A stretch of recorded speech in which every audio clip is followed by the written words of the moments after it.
You're not bad at saying no. You're afraid of what happens after you say it. Because somewhere in your life, saying no didn't just disappoint people, it cost you closeness.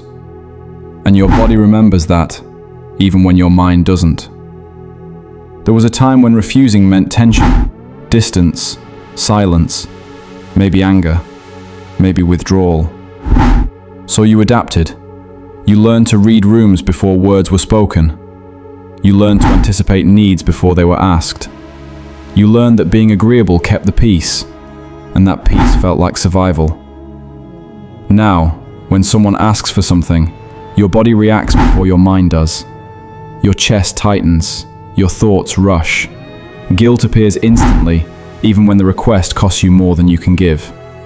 You say yes, not because you want to, but because saying no feels like risking something invisible but important. Psychology doesn't call this kindness, it calls it conditioning.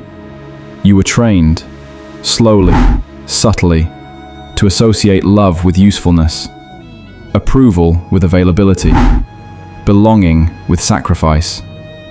Over time, your nervous system learned that other people's comfort mattered more than your own limits, so you carry what isn't yours. You absorb moods, expectations, disappointments. You become the emotional buffer between chaos and calm.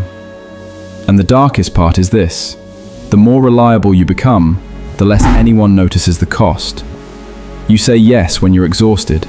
You apologize when you've done nothing wrong. You feel responsible for emotions that were never yours to manage.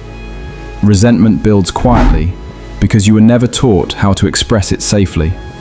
And guilt follows every attempt to step back because rest feels undeserved, even selfish. But this pattern isn't a flaw in your character. It's a survival response that outlived its purpose. At some point, being easy was safer than being honest. Being helpful was safer than being vulnerable. And your mind did exactly what it needed to do to keep you connected. The problem is, survival patterns don't disappear just because the danger is gone. They stay. They repeat. They whisper the same warning every time you consider saying no. If you stop being useful, will you still be wanted? That fear is powerful and real. But it's not a prophecy. It's a memory. Awareness is where the shift begins. Not with confrontation, not with dramatic boundaries, but with noticing. The pause before you say yes, the moment your body tightens, the impulse to explain, justify, apologize. That pause is not failure. It's the first sign of freedom. You don't need to stop caring.